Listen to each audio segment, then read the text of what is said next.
परमेश्वर को जानना, आंख मूंद कर भरोसा करने से अलग। देखिए कि ईश्वर ने खुद को कैसे वर्णित किया है और वो हमें क्या प्रदान करते हैं। हमारे लिए निर्णायक रूप से यह जानना कि क्या परमेश्वर का अस्तित्व है और वह किस प्रकार का है, तब तक असंभव है जब तक परमेश्वर स्वयं पहल नहीं करता और अपने आप को प्रकट नहीं करता। परमेश्वर के रहस्योद्घाटन का कोई सुराग ढूंढने के लिए हमें इतिहास के पन्नों पर दृष्टि डालनी होगी। इसका एक स्पष्ट चिन्ह है। 2000 साल पहले पैलेस्टाइन के एक अव्यस्त गांव के अस्तबल में एक बच्चे का जन्म हुआ।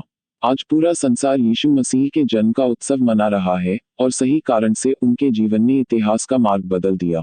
लोगों ने यीशु को कैसे देखा?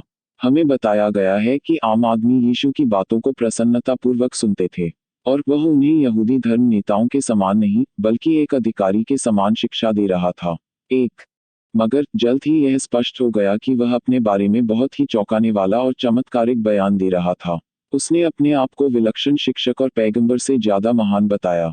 उसने साफ शब्दों में कहा कि वह परमेश्वर है। उसने अपनी शिक्षा में अपनी पहचान को मुख्य मुद्दा बनाया। अपने अनुयायियों से यीशु ने सबसे महत्वपूर्ण प्रश्न पूछा, और तुम क्या कहते हो कि मैं कौन हूँ? तब शमौन पतरस ने उत्तर दिया कि तू जीवते परमेश्वर का पुत्र मसीह है। यह सुनकर यीशु मसीह हैरान नहीं हुआ, नहीं उसने पतरस को डांटा। उसके विपरीत यीशु ने उसकी सराहना की।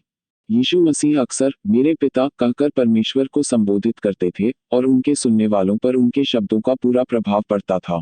हमें बताया गया है, इस कारण यहूदी और भी अधिक उसको मार डालने का प्रयत्न करने लगे, क्योंकि वह न केवल सबत विश्राम दिन के दिन की विधि को तोड़ता, परंतु परमेश्वर को अपना पिता कहकर अपने आप को परमेश्वर के तुल्य ठहराता था। एक दूसरे अवसर पर उन्होंने कहा, मैं और मेरे पिता एक हैं। उसी समय यहूदियों ने उसे पत्थर मारना चाहा। यीशु मसीह ने उनसे पूछा कि उसके किस अच्छे कामों के लिए वे उसे यीशु को पत्थर मारने के लिए प्रेरित हुए। उन लोगों ने उत्तर दिया, भले काम के लिए हम तुझे पत्थरवाह नहीं करते, परंतु परमेश्वर की निंदा के कारण और इसलिए कि तू मनुष्य होकर अपने आप को परमेश्वर बनाता है। 4 यीशु ने अपने बारे में यह कहा। यीशु ने स्पष्ट रूप से उन शक्तियों का दावा किया जो केवल परमेश्वर के पास हैं। जब एक लकवा मारा हुआ व्यक्ति छत से उतारा गया ताकि वही यीशु के द्वारा चंगा हो सके, यीशु ने कहा, पुत्र, तुम्हारे पापों से तुम्हें क्षमा कर दिया गया है। यह सुनकर धर्मशास्त्रियों ने तुरंत प्रतिक्रिया व्यक्त की कि यह व्यक्ति इस तरह की बातें क्यों कर रहा है? वह परमेश्वर का अपमान कर रहा है। परमेश्वर के सिवा कौन पापों को क्षमा कर सकता है? तब यीशु ने उनसे कहा, कौन सा आसान है, इस लकवे से पीड़ित आदमी को कहना कि तुम्हारे पाप क्षमा हो गए हैं, या उठो और चलो?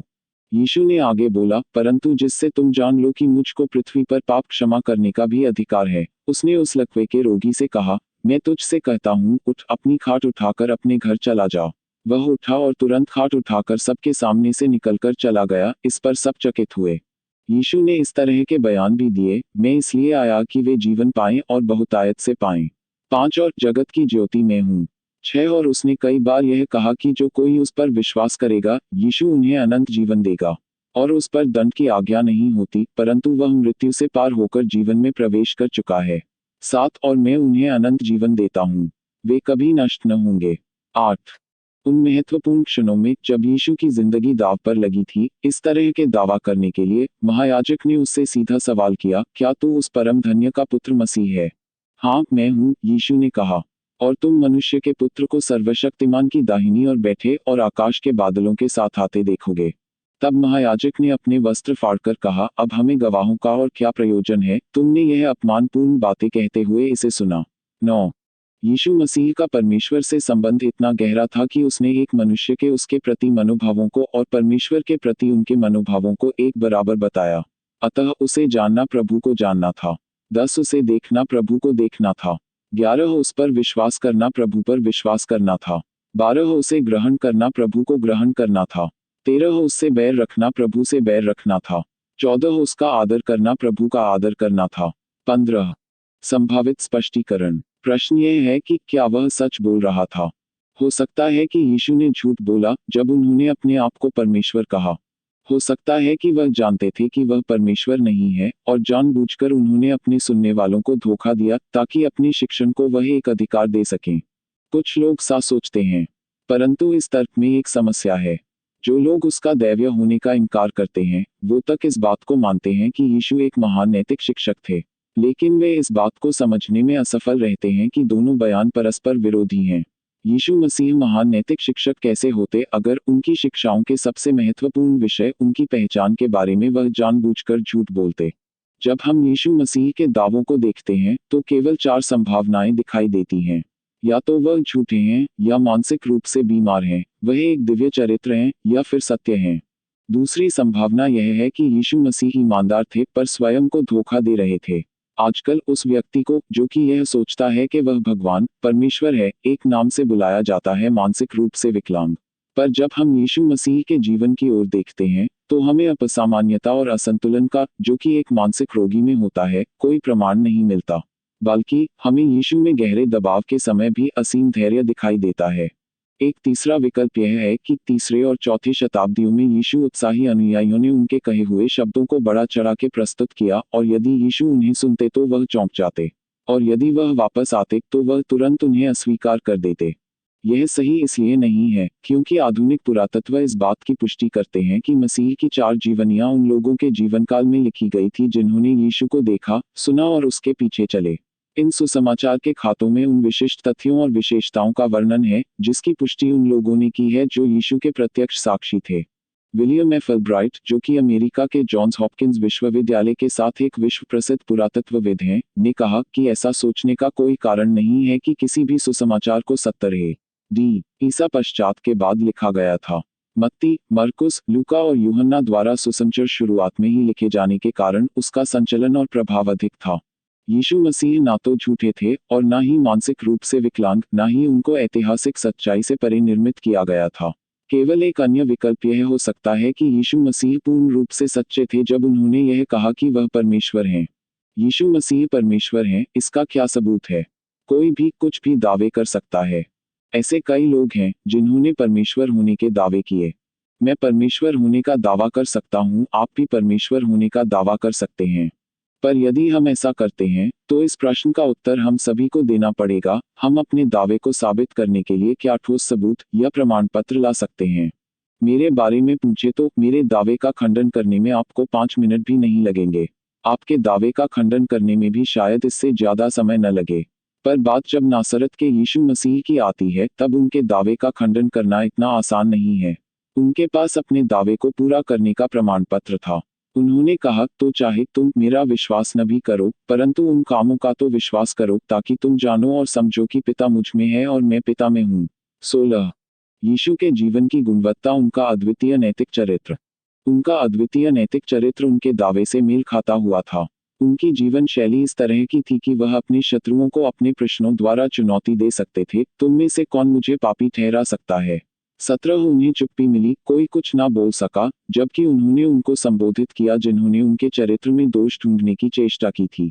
हम पढ़ते हैं कि यीशु मसीह को शैतान द्वारा प्रलोभित किया गया, पर हमने कभी भी उनसे कोई पाप करने की स्वीकारोक्ति नहीं सुनी। उन्होंने कभी भी क्षमा याचना नहीं की, हालांकि उन्होंने अपने अनुयायियों से ऐसा करने को कहा। यीशु में कोई भी नैतिक विफलता न होने की भावना आश्चर्यजनक है, विशेषतः जब हम यह देखते हैं कि वह उन अनुभवों के बिल्कुल विपरीत है जो संतों और मनीषियों ने पूर्णतया उम्र भर अनुभव किए। नर और नारी जितना परमेश्वर के समीप जाते हैं, उतना ही ज्यादा वे अपनी विफलता, असफलता, भ्रष्टाचार और कमियों से अभिभूत होते हैं। एक चमकते हुए प्रकाश के निकट जितना कोई जाए, उसे अपने को स्वच्छ करने की आवश्यकता का अधिक एहसास होता है। साधारण मनुष्यों के लिए नैतिक क्षेत्र में यह सत्य है। यह भी उल्लेखनीय है कि यूहन्ना, पौलुस और पतरस, जिनको बचपन से ही पाप की सार्वभौमता पर विश्वास करने का प्रशिक्षण मिला था, उन सभी ने यीशु मसीह के पाप रहित होने की चर्चा की। न तो उसने पाप किया और न उसके मुंह से छल की कोई बात निकली। 18 पिलातुस ने भी, जिसने यीशु मसीह को मृत्युदंड सुनाया, यह पूछा, इसने सा क्या पाप किया है? भीड़ की बात सुनने के बाद पिलातुस ने यह निष्कर्ष निकाला, मैं इस धर्मी के लहू से निर्दोष हूँ, तुम लोग जानो। भीड़ निर्दयतापूर्वक यीशु को क्रूस पर चढ़ाने की मांग करती रही, परमेश्वर निंदा के लिए, परमेश्वर होने का दावा करने के लिए। रोमी सेना नायक, जिसने यीशु को क्रूस पर चढ़ाने में हाथ बंटाया था, कहा, सचमुच यह परमेश्वर का पुत्र था। 19 यीशु मसीह ने बीमारों को चंगा किया। यीशु ने निरंतर अपनी शक्ति, सामर्थ्य और करुणा का प्रदर्शन किया। उन्होंने लंगड़ों को चलाया, गूंगों से बुलवाया और अंधों को दिखाया, और अनेक रोगियों को चंगाई दी। उदाहरण स्वरूप, एक भिखारी, जो जन्म से अंधा था और जिसको सब पहचानते थे, आराधनालय के बाहर बैठता था। यीशु मसीह से चंगाई पाने के बाद धार्मिक अधिकारियों ने भिखारी से यीशु के बारे में पूछताछ की। तब उसने कहा, एक चीज मैं जानता हूँ, मैं अंधा था पर अब मैं देख सकता हूँ। उसने ऐलान किया। उसे आश्चर्य हो रहा था कि इन धर्म के प्राधिकारियों ने इस आरोग्य करने वाले को परमेश्वर के पुत्र के रूप में कैसे नहीं पहचाना। जगत के आरंभ से यह कभी सुनने में नहीं आया कि किसी ने जन्म के अंधे की आंखें खोली हों, उसने कहा। 20 उसके लिए यह प्रमाण स्पष्ट था। प्रकृति को नियंत्रित करने की उनकी क्षमता। यीशु मसीह ने प्रकृति पर एक अलौकिक शक्ति का प्रदर्शन किया। केवल शब्दों द्वारा उन्होंने गलील के समुद्र पर तेज हवाओं और लहरों वाले तूफान को शांत किया। जो नावों पर सवार थे वे अचंभा करके आपस में पूछने लगे, यह कौन है कि आंधी और पानी भी उसकी आज्ञा मानते हैं। 21 एक विवाह में उन्होंने पानी को दाखरस में बदल दिया। उन्होंने 5000 लोगों की भीड़ को 5 रोटियों और 2 मछलियों से खाना खिलाया। उन्होंने एक दुखी विधवा के इकलौते बेटे को मृत से जीवित कर दिया। लाजर, यीशु का मित्र, मर गया था और 4 दिनों तक वह कब्र में था। फिर भी यीशु ने उसे पुकारा, हे लाजर, निकल आ, और उसे मृत्यु से वापस जीवित कर दिया, और अनेक लोग इसके गवाह थे। यह सबसे महत्वपूर्ण बात है कि उनके शत्रुओं ने इस चमत्कार से इनकार नहीं किया, बल्कि उन्हें मारने का फैसला लिया। यदि हम उसे यूं ही छोड़ दें, उन्होंने कहा, तो सब उस पर विश्वास ले आएंगे। 22 क्या यीशु परमेश्वर है, जैसा कि उन्होंने दावा किया? यीशु मसीह के परमेश्वर होने का सर्वोच्च सबूत उनके मृत होने के बाद उनका पुनरुत्थान, मरे हुओं में से जी उठना है। अपने जीवनकाल में 5 बार यीशु ने स्पष्ट रूप से भविष्यवाणी की कि किस विशिष्ट तरीके से उन्हें मारा जाएगा, और इस बात की पुष्टि की कि 3 दिन बाद वह मृत शरीर को छोड़कर फिर जीवित हो जाएंगे। निश्चित रूप से यह एक बड़ा परीक्षण था। यह एक ऐसा दावा था जिसे प्रमाणित करना आसान था। या तो ऐसा होता या फिर नहीं। या तो यह उनकी बताई गई पहचान को सच साबित कर देता या नष्ट कर देता। और आपके और मेरे लिए जो महत्वपूर्ण बात है वो यह है, यीशु के पुनरुत्थान से या तो इन बातों की पुष्टि होती या यह बयान उपहास बन जाते। मार्ग और सच्चाई और जीवन में ही हूँ, बिना मेरे द्वारा कोई पिता के पास नहीं पहुँच सकता। 23 जगत की ज्योति मैं हूँ, जो मेरे पीछे हो लेगा वह अंधकार में न चलेगा परंतु जीवन की ज्योति पाएगा। 24 और जो मुझ पर विश्वास करेगा मैं उन्हें अनंत जीवन देता हूँ। 25 तो इस प्रकार अपने ही शब्दों में उन्होंने यह प्रमाण दिया, मनुष्य का पुत्र मनुष्यों के हाथ में पकड़वाया जाएगा और वे उसे मार डालेंगे और वह मरने के 3 दिन बाद जी उठेगा। 26 यीशु मसीह कौन है? अगर यीशु मरे हुओं में से जीवित हुए तो जो कुछ उन्होंने कहा कि वह हमें प्रदान करते हैं वह उसे पूरा कर सकते हैं। इसका अर्थ यह हुआ कि वह निसंदेह पापों को क्षमा कर सकते हैं, हमें अनंत जीवन दे सकते हैं और इस जीवन में हमारा मार्गदर्शन कर सकते हैं। वह परमेश्वर हैं, इसलिए अब हम जान गए हैं कि परमेश्वर कैसा है और हम उसके निमंत्रण को स्वीकार कर सकते हैं उन्हें व्यक्तिगत रूप से और हमारे लिए उनके प्रेम को जानने के लिए। कहना आसान होता है, दावे कोई भी कर सकता है, पर बात जब नासरत के यीशु मसीह की आती है उनके पास अपने दावे का समर्थन करने के पूरे प्रमाण थे। दूसरी ओर अगर यीशु मसीह मरे हुओं में से नहीं जी उठे तो मसीही धर्म की कोई वैधता या वास्तविकता नहीं है। इसका मतलब ये सब झूठ है और यीशु केवल एक आम आदमी थे जो कि मर चुका है। और वे लोग जो मसीही धर्म के लिए शहीद हुए और समकालीन धर्म प्रचारक जिन्होंने उनका संदेश दूसरों को देने में अपने प्राण तक गंवा दिए, भ्रांतिमूलक मूर्ख थे। क्या यीशु ने सिद्ध किया कि वह परमेश्वर हैं? आइए यीशु के पुनरुत्थान के प्रमाणों पर एक नज़र डालें। यीशु ने जितने भी चमत्कारों का प्रदर्शन किया उन्हें देखकर यह कहा जा सकता है कि वह आसानी से क्रूस से अपने आप को बचा सकते थे, पर उन्होंने ऐसा करना नहीं चुना। बंदी बनने से पहले यीशु ने कहा, कोई मुझसे मेरा प्राण नहीं छीन सकता, मैं स्वयं उसे अर्पित करता हूँ। मुझे अपना प्राण अर्पित करने और उसे फिर प्राप्त करने का अधिकार है। 27 उसे बंदी बनाते समय यीशु के मित्र पतरस ने उन्हें बचाने की चेष्टा की, परंतु यीशु ने पतरस से कहा, अपनी तलवार म्यान में रख ले, क्या तू नहीं जानता कि मैं अपने पिता से विनती कर सकता हूँ और वह स्वर्गदूतों की 12 पलटन से अधिक मेरे पास अभी उपस्थित कर देगा। 28 स्वर्ग और पृथ्वी दोनों में उनके पास इस प्रकार की शक्ति थी। यीशु मसीह ने अपनी इच्छा से अपनी मृत्यु को स्वीकार किया। यीशु का क्रूस पर चढ़ाया जाना और गाड़ा जाना। यीशु की मृत्यु भीड़ के सामने उन्हें क्रूस पर चढ़ाकर की गई। यह रोमन सरकार का कई शताब्दियों से चला आ रहा यातना देकर मृत्यु देने का एक आम तरीका था। यीशु ने कहा कि यह हमारे पापों का भुगतान करने के लिए था। यीशु के विरुद्ध आरोप परमेश्वर निंदा, परमेश्वर होने का दावा करने का था। यीशु को अनेक रस्सियों से बने मोटे कोड़े से मारा गया जिसमें धातु और हड्डी के खंडित टुकड़े जड़े थे। उनका ठट्ठा उड़ाने के लिए लंबे कांटों से बनाया गया मुकुट उनके सिर पर रखा गया। उन्होंने यीशु मसीह को यरूशलेम के बाहर उस प्रांगण के पहाड़ पर पैदल चलकर जाने के लिए मजबूर किया, जहां उन्हें एक लकड़ी के क्रूस पर लटकाया गया और उनके पैरों और हाथों को क्रूस पर कीलों से ठोक दिया गया। जब तक वह मर नहीं गए, उस क्रूस पर लटके रहे। यह जानने के लिए कि वह मर चुके हैं या नहीं, उनके पंजे को बर्छे से बेधा गया। यीशु के शव को क्रूस से उतारा गया और उसे सुगंध सामग्री के साथ चादर में लपेटा गया। उनके शव को एक कब्र में, जो चट्टान में खोदी गई थी, रख दिया और फिर कब्र के प्रवेश द्वार पर एक बड़ा पत्थर लुढ़का कर टिका दिया गया, ताकि द्वार सुरक्षित रहे। सब जानते थे कि यीशु ने कहा था कि वह 3 दिन बाद मृत शरीर से जीवित हो उठेंगे। अतः उनकी कब्र पर प्रशिक्षित रोमन सैनिक पहरेदारों को तैनात कर दिया गया। उन्होंने कब्र के बाहर एक सरकारी रोमन मुहर लगा दी ताकि यह घोषित हो सके कि यह सरकारी संपत्ति है। 3 दिन बाद वह कब्र खाली थी। इन सब के बावजूद 3 दिन बाद वह पत्थर जो कि कब्र को सीलबंद कर रहा था, कब्र से कुछ दूर एक ढलान पर पाया गया। यीशु का शरीर वहां नहीं था। कब्र में केवल चादर पड़ी थी, बिना शव के। इस बात पर ध्यान देना आवश्यक है कि यीशु के आलोचक और अनुयायी दोनों मानते हैं कि कब्र खाली थी और उनका शरीर गायब था। शुरुआत में इस स्पष्टीकरण को परिचालित किया जा रहा था कि जब पहरेदार सो रहे थे तब उनके शिष्यों ने उनका शरीर चुरा लिया था। पर यह तथ्यहीन लगता है, क्योंकि रोमन सेना के प्रशिक्षित पहरेदारों का इस प्रकार पहरे के समय सो जाना मृत्युदंड के अपराध से कम नहीं था। इसके अलावा प्रत्येक शिष्य को अकेला करके और विभिन्न भौगोलिक स्थानों में यातना दी गई और शहीद किया गया, इस दावे के लिए कि यीशु जीवित थे और मरे हुओं में से जी उठे थे। पर वे अपने दावों से नहीं पलटे। कोई भी इंसान उस सच्चाई के लिए मरने के लिए तैयार होता है जिसको वह सच मानता है, चाहे वह वास्तव में झूठ हो। परंतु वह उस बात के लिए नहीं मरना चाहता जो वह जानता है कि झूठ है। यदि कोई ऐसा समय है जब एक इंसान सत्य बोलता है, तो वह उसकी मृत्यु की निकटता के समय पर होता है। हर शिष्य अंत तक यीशु के जी उठने का प्रचार करता रहा। हो सकता है कि प्राधिकारियों ने यीशु के शरीर को वहां से हटा दिया हो, पर यह भी एक कमजोर संभावना है। उन्होंने यीशु को क्रूस पर चढ़ाया ताकि वे लोगों को उन पर विश्वास करने से रोक सकें। अगर उनके पास यीशु का शरीर, शव होता, तो वे उसे यरूशलेम के नगर में उसका परेड करते। एक ही बारी में वे सफलतापूर्वक मसीही धर्म को दबाने में कामयाब हो जाते। कि उन्होंने ऐसा नहीं किया, यह इस बात की महान गवाही देता है कि उनके पास यीशु का मृत शरीर नहीं था।